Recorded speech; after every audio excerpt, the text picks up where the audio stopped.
Hi అండి. ఈరోజు మన వీడియోలో పిల్లలకి ఏదైనా హెల్తీగా స్నాక్స్ చేసి పెట్టాలంటే కప్పు గోధుమ పిండి మన ఇంట్లో ఉంటే చాలండి. తక్కువ 10 నిమిషాలు ఇలా చేసి అలా పెట్టేయచ్చు. పిల్లలు కూడా లొట్టలు వేసుకుంటూ తింటారు. కరకరలాడుతూ భలే ఉంటాయండి.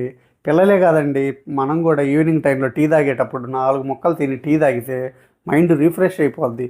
ఒకసారి చేసి పెట్టుకుంటే నెల రోజులు నిల్వ ఉంటాయండి. మరి ఇంకెందుకు ఆలస్యం, రండి వెళ్ళి రెసిపీ చేసేద్దాం. నేను ఇక్కడ ఒక అరకిలో గోధుమ పిండిని జల్లించి తీసుకున్నానండి. ఇప్పుడు ఇందులో 1/2 టేబుల్ స్పూన్ ఉప్పు, టీ స్పూన్ కారం, టీ స్పూన్ పసుపు, table spoon kalonji seeds, 1 table spoon నెయ్యి,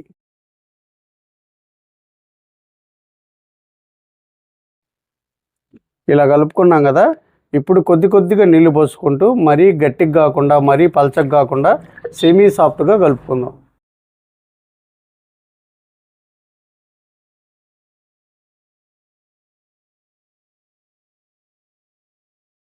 చూసారు కదండి, ఇలా సెమీ సాఫ్ట్గా కలుపుకోవాలి. ఇప్పుడు మూత పెట్టి ఒక 10 నిమిషాలు పక్కన పెట్టుకుందాం. 10 నిమిషాలు అయిపోయిందండి.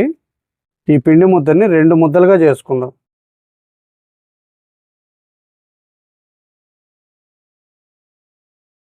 ఇప్పుడు కొద్దిగా పొడిపిండి తీసుకొని పల్చటి రేకులా రుద్దుకుందాం.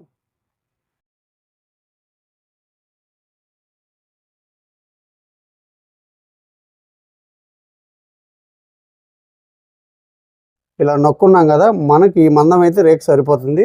ఇప్పుడు మనకు నచ్చిన షేప్లో కట్ చేసుకుందాం.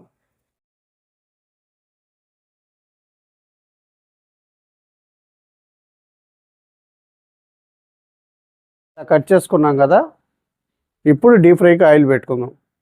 ఆయిల్ వేడైందండి. చూసారు కదా, ఇలా 10 సెకండ్లలో పైకి వస్తే ఆయిల్ రెడీగా ఉన్నట్టు. ఇప్పుడు ముక్కలు వేసుకుందాం.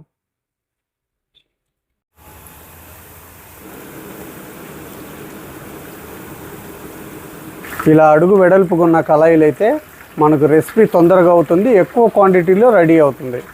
మనం ఎక్కువ క్వాంటిటీలో వేసాం కాబట్టి ఇలా మధ్యలో కలుపుకుంటూ స్టవ్ని హై ఫ్లేమ్లో పెట్టి చేసుకుంటే మనకు క్రిస్పీగా వస్తాయి.